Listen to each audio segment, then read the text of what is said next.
So, so aloha, my name is Janice Ishii, and I'm a practicum student with the Epilepsy Foundation of Hawaii. I want to thank you all for joining us today, along with our speaker, whom I will introduce in a bit. I'd like to start off with our foundation's mission, and that is to lead the fight to overcome the challenges of living with epilepsy and to accelerate therapies to stop seizures, find cures, and save lives. We, as an organization, provide education like these types of talks you're here for today. We offer seizure first aid training, certification training, advocacy, referrals, and all kinds of support for individuals, caregivers, and the community impacted by seizures.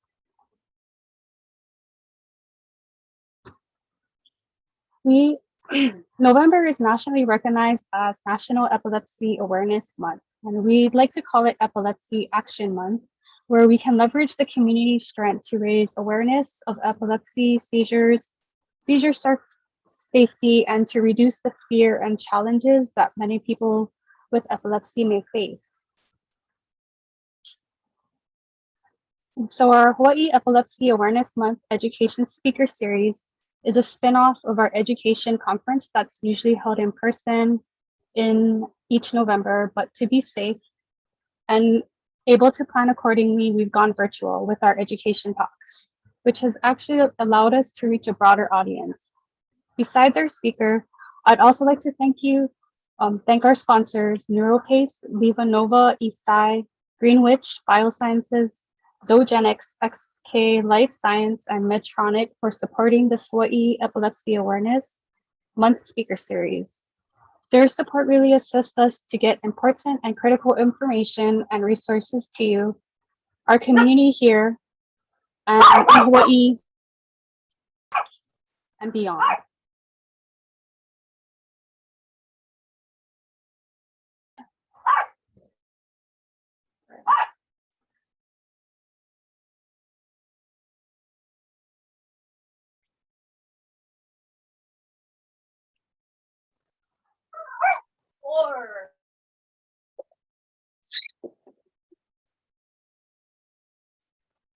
Okay, excuse me, I'm so sorry about that. So our event flyer, I'd like to show you next. Today, I'd like to introduce Jessica Garlock, MSW, LSW. Jessica received her MSW from Boston College and her BSW from Xavier University. She's an AmeriCorps alumni and a returned Peace Corps volunteer. She has been involved with the Epilepsy Foundation of Hawaii since 2012 and currently sits on our professional advisory board. She is the current COVID navigator at Chaminade University, and we want to send out a huge thank you to Jessica for her time and expertise in talking with us today on how important mental wellness is in general, and especially if you or a loved one is living with epilepsy. So Jessica, you can go ahead and share your screen. Okay, great. First, I mean, we've got a small audience, at least in this round. So I'd like to do this much more as a discussion if possible. There's a couple of slides and things that I can certainly discuss, but Katie, I don't know if there's anything in particular that you're interested in learning about, or those kinds of things. Feel free to unmute yourself or to put it in the chat. So I just want to let you know that that's an option available. Like Janice said, I have been involved with Epilepsy Foundation for quite some time now. When I first got involved, I knew very little about epilepsy. So it was a good opportunity for me to learn and better understand what folks who have epilepsy are dealing with. And so I've continued to stay involved in a variety of ways. And yeah, it's a lovely group of people on the board, and you have a great executive director in Naomi. And yeah, I'm just excited to be here to chat with you all. So please don't hesitate to, like I said, put something in the chat, or to unmute yourself if you have any questions. Let me get my presentation up and running.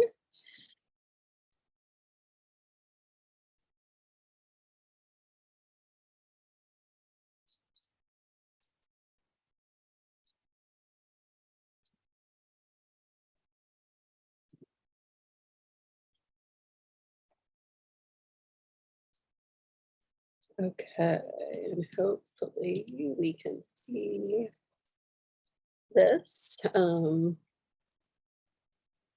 So we're going to be talking a little bit about mental wellness, mental health, and epilepsy today.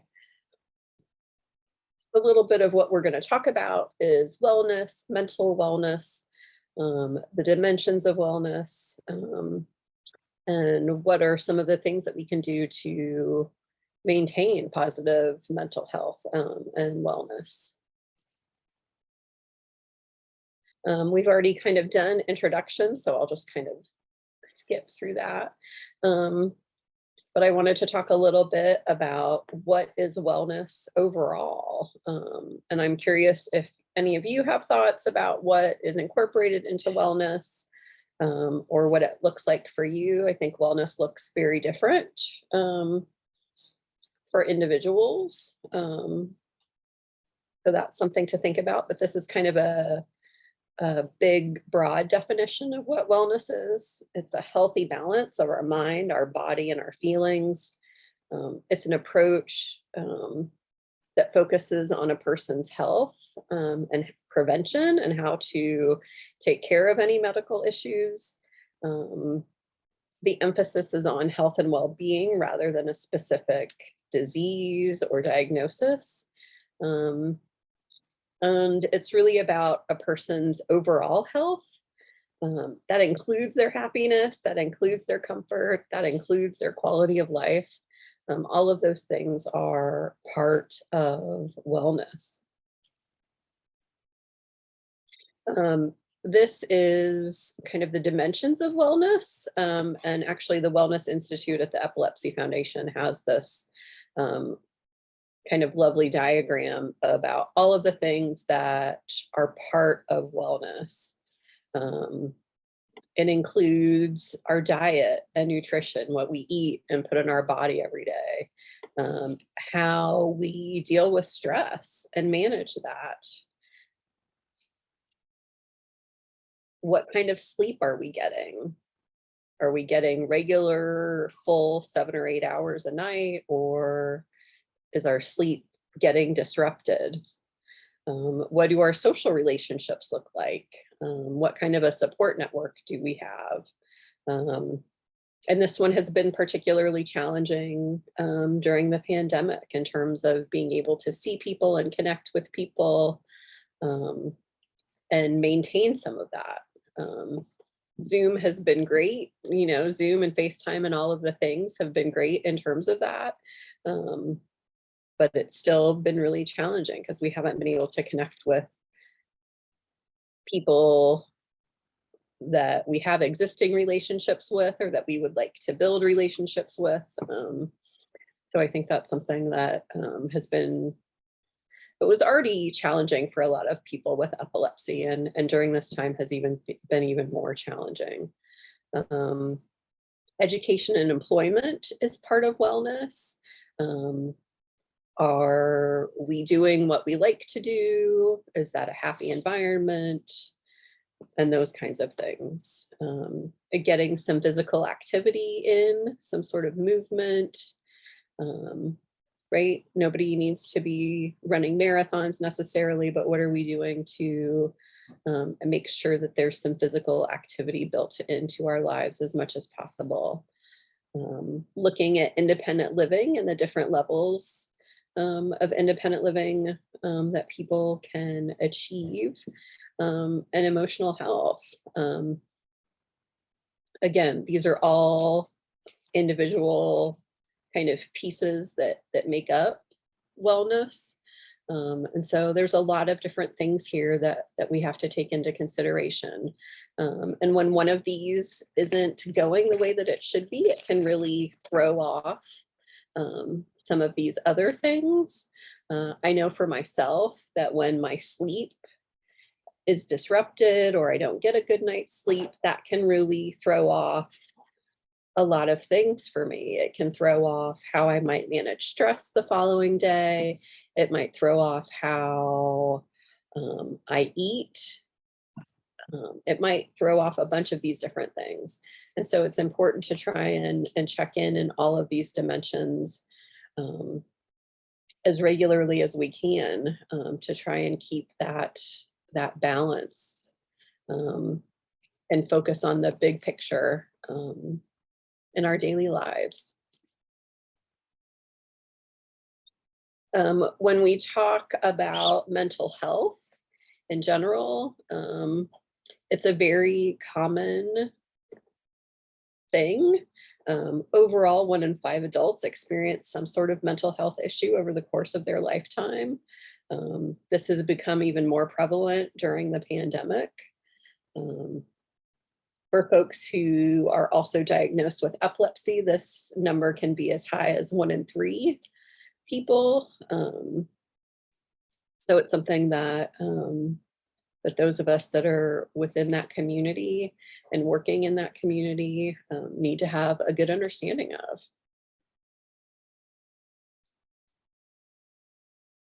So we need to also understand, right, how our mental health, right, impacts all of our abilities, whether that's coping with stress, to work, to contribute to society, to maintain our social relationships, and all of those things, right? It's part of that big picture that I showed you earlier with all of those dimensions of wellness there.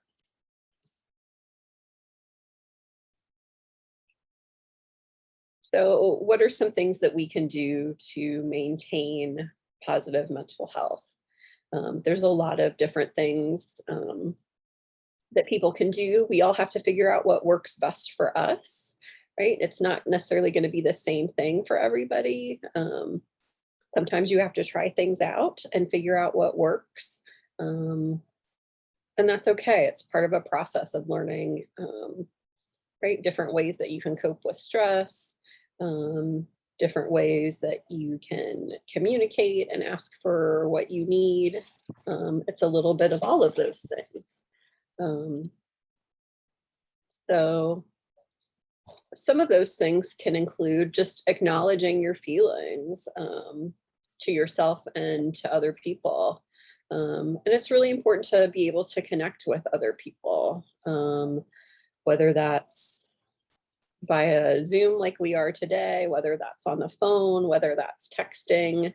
There's lots of different ways to do that.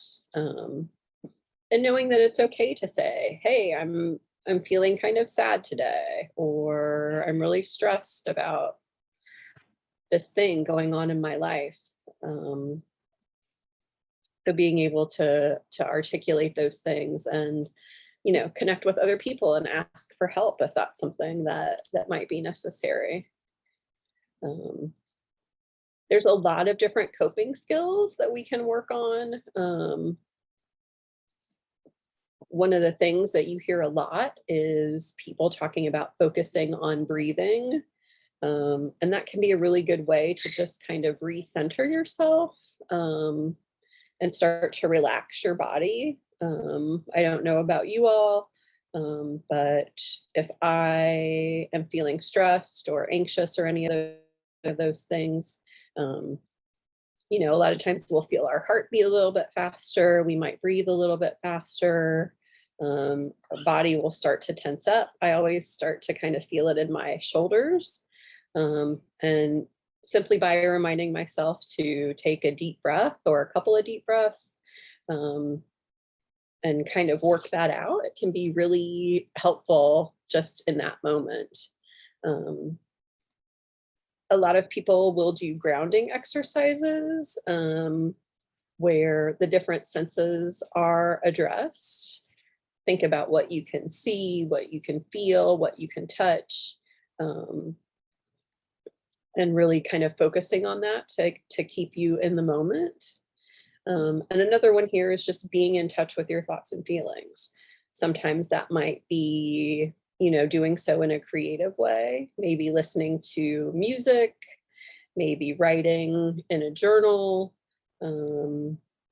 having a discussion with a friend or a family member, but to be aware of those thoughts and feelings, and not necessarily to put a lot of judgment there, but just an awareness of what those thoughts and feelings are.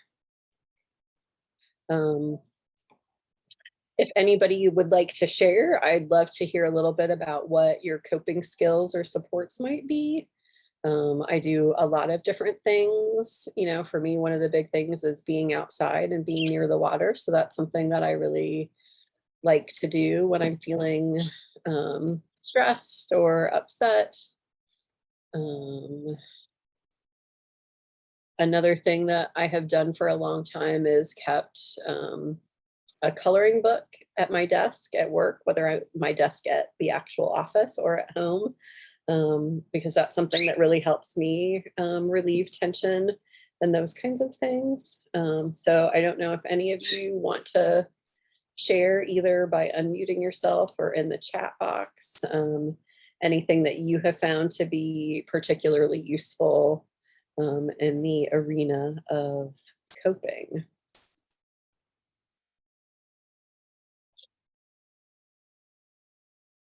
And if not, then I'm gonna stop sharing this presentation and I'm going to move over to something that I thought might be useful for everybody, which is it's a 5-minute meditation. A lot of these can be found on YouTube or on different apps. I have an app on my phone that's called Calm, that has different things, whether it's a short, quick meditation, whether it's helping me fall asleep. I know some people are really good at meditation and they're able to really kind of focus. It's hard for me to get my brain turned all the way off, and to really do that just on my own. And so I use a lot of guided meditations and those kinds of things. So I'm going to play one that is on YouTube and it's available. It's only 5 minutes long. And sometimes that's all we need to kind of do a quick reset. So let me share and play this, and feel free to participate as much or as little as you might want. And I'll make sure that you all have the link. I'll put it in the chat box when it's done.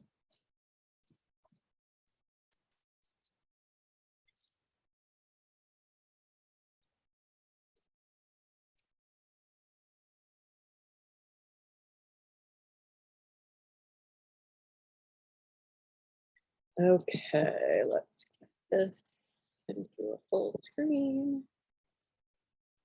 Hey there, and thanks for gifting yourself these next few minutes. It's important to remember that you're a priority, and allowing yourself even just a few short minutes of intentional reflection can really have a positive impact on the rest of your day. So let's use these next few minutes to come back to center and set an intention for the rest of your day. Move into a comfortable position, whether you're seated at your desk at work or laying on the couch at home, and gently close your eyes and shift all of your attention onto your breathing, taking slower, deeper breaths than you've taken all day so far. Taking a deep breath in through your nose and slowly letting it out through your mouth. Continuing to breathe that way, feeling your lungs expand out as you inhale and contract back in as you exhale. Tune into your body, noticing how it feels. noticing if there's anything that it's trying to tell you. Notice any place of tension or tightness in your body. And give those areas permission to relax, sending love into those areas. Thank your body for taking such good care of you, and let it know that it's okay to rest and relax for these next few minutes.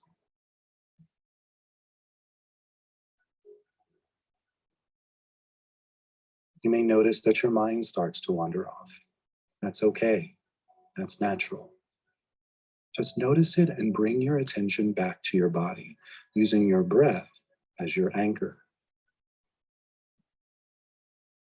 Try to picture one thing that's happened today that's made you smile, or made you thankful or appreciative.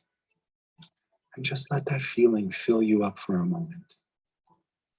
Breathe that feeling in from the top of your head to the tips of your toes. And allow yourself to smile if that feels natural. Now focus on something that you can do today, whether it's for yourself or for someone else, that will allow you to continue feeling this way. It could be something as small as deciding to go to bed early tonight so that you have time to finally read that book that's been on your bedside table, or the joy of getting dinner with a close friend. What's one little thing you can plan for your day to bring that intentional joy to it? Now just focus on that for a few minutes. Sit in that feeling of joy and peace.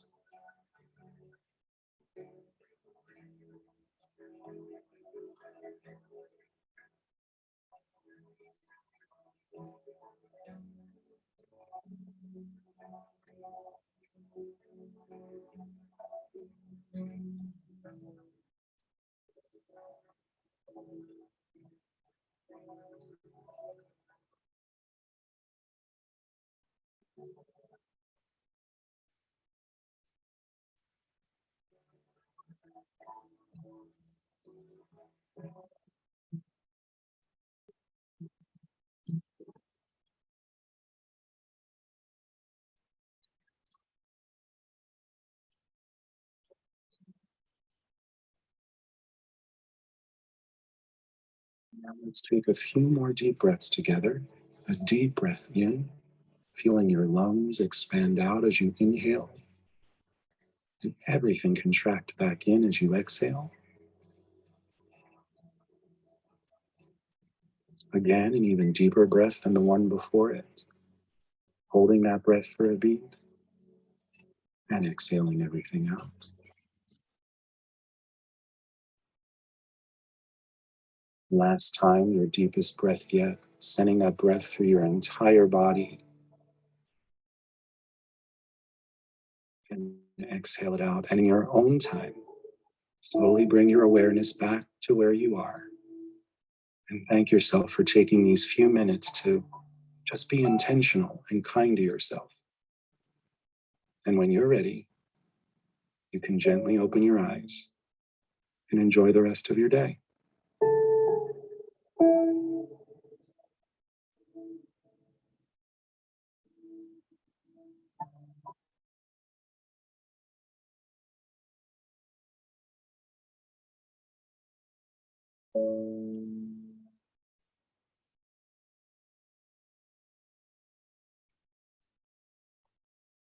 How was that for everybody? This season is too big for just red and green. It's the holidays, and we're bringing all of the color.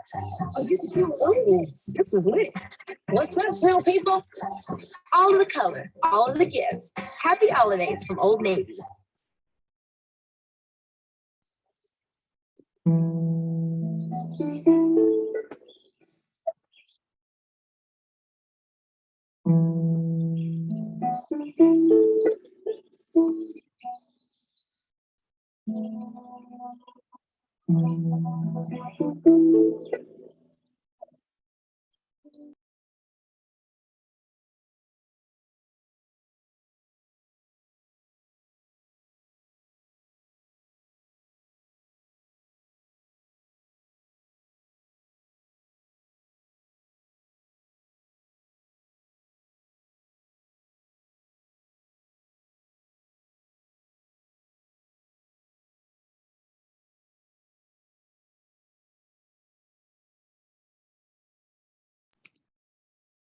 Sorry about that. A little technical difficulty for a second.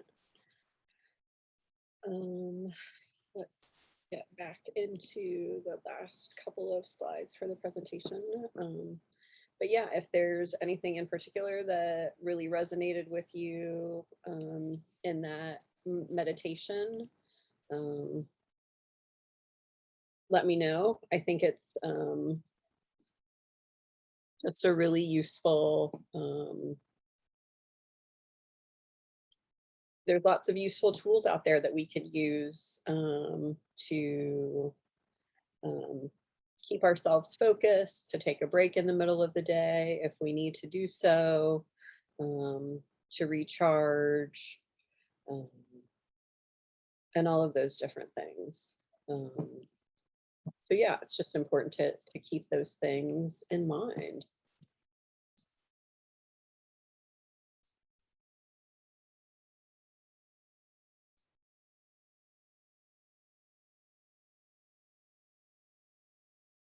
I think a question comes up quite a bit in terms of, at what point would it be useful to think about seeking professional help? Is there a certain point or a certain indicator that tells us when we should do that? And I would say there's probably a yes and a no answer to that.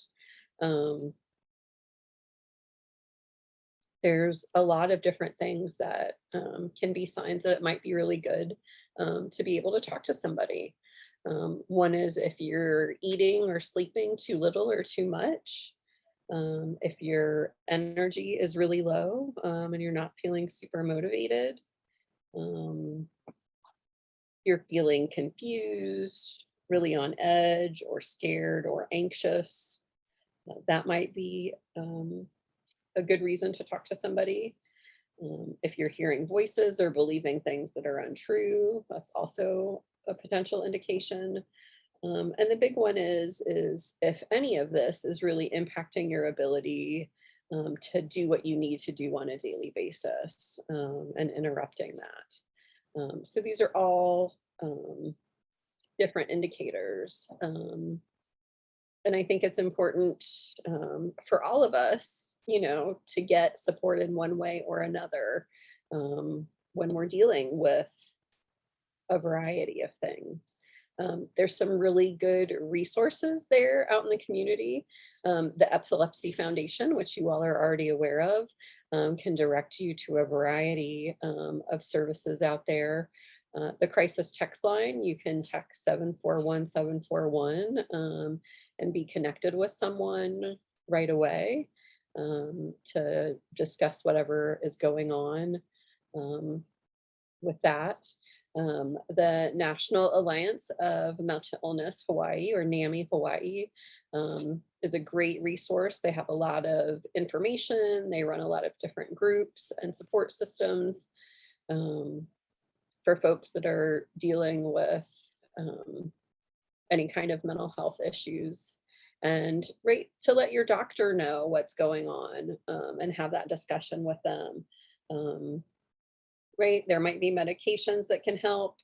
And sometimes the side effects from the medications that you're already taking can cause some of these things to happen. So there's lots of different factors that have to be taken into consideration. But these are all good places to start in terms of having that discussion and accessing any kind of help that you might need in regards to your mental health or mental well-being.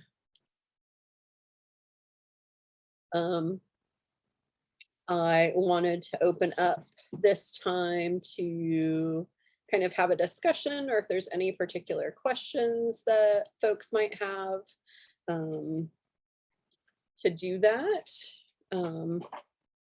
But otherwise, I want to thank everybody for their time and attention today. And it's great that you're aware about the Epilepsy Foundation and staying aware and connected and participating.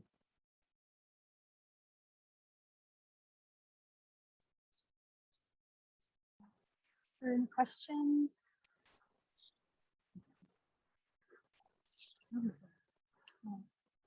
Thanks for the informative information, Jessica, on wellness and the useful tools and resources. I enjoyed the guided meditation too. Very calming. And it was Yeah, an important a lot of topic for us. people, yeah, everybody, so, you know, people can often say, I'm really, you know, I'm too busy and it's hard to fit all of this in my schedule. And yeah, of course it is. Everybody's very busy and has a lot going on. But Yeah. I think when we find these tools that are short and accessible and those kinds of things, we realize that, you know, it is something that we can fit in at some point during the day.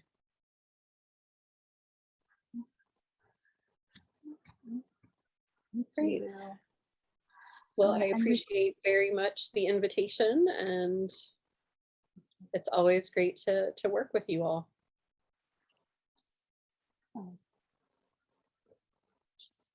I'm just gonna